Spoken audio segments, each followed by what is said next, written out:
আসসালামু আলাইকুম এভরিওয়ান।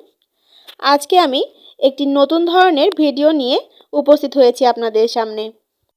আজকে আমি দেখাবো কিভাবে ডাল বড়ি তৈরি করতে হয়। ডাল বড়ি তো আমরা বাজার থেকে সচরাচর কিনে খাই, তবে কিভাবে এই ডাল বড়িটা তৈরি করতে হয় সেটা অনেকেরই না জানা। তো চলুন আমি দেখিয়ে দিই প্রথম থেকে শেষ পর্যন্ত কিভাবে এই ডাল বড়িটা তৈরি করতে হয়। এই ডাল বড়িটা তৈরি করার জন্য এখানে ডাল নিয়েছি। এই ডালগুলো সারা রাতের জন্য ভিজিয়ে রাখা হয়েছিল। এটা হচ্ছে মাসকলাইয়ের ডাল। এই ডালটা দিয়েই ডাল বড়ি তৈরি করতে হয়। এই ডালগুলো খুব ভালোভাবে ধুয়ে নেওয়া হয়েছে। এবারে এখানে পেস্ট তৈরি করা হয়েছে ডালের। এটা শিলপাটায় বেটে অথবা ব্লেন্ডারে ব্লেন্ড করেও এরকম পেস্ট তৈরি করা নেওয়া যাবে। এবারে এই ডালের মধ্যে দিয়ে দিচ্ছি চাল কুমড়া। একটি চাল কুমড়া অর্ধেক পরিমাণে নিয়ে সেটাকে খুব ভালোভাবে কুড়ে নিয়েছি। তারপরে এটাকে পাতলা কাপড়ের সাহায্যে ছেঁকে এর মধ্যে দিয়ে দিয়েছি।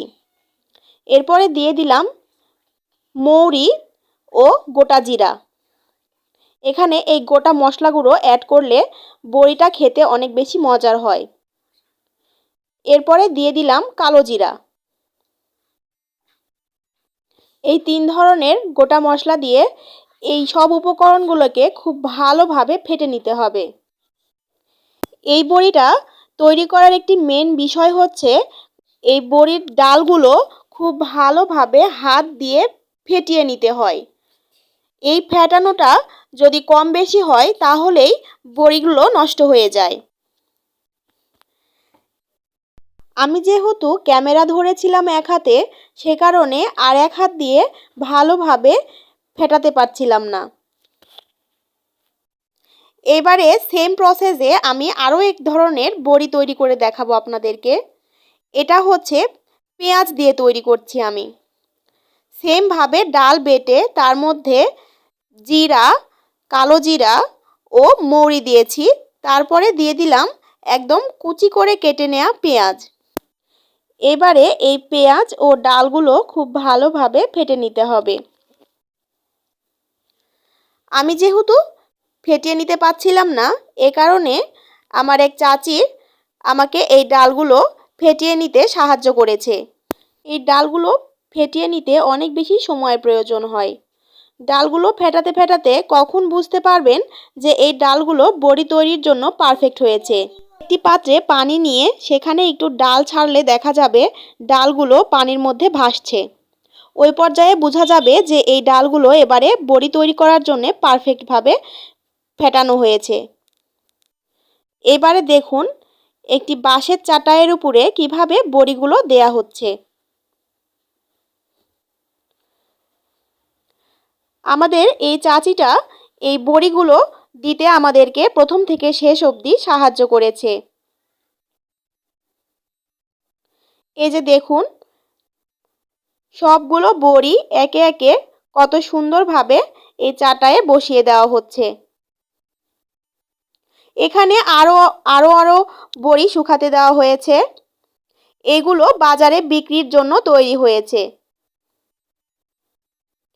যদিও এগুলো আমাদের নয়, আমাদের যে চাচিটা আমাদের সাহায্য করেছে ওই চাচিরাই এই বড়িগুলো বাজারে বিক্রি করেন।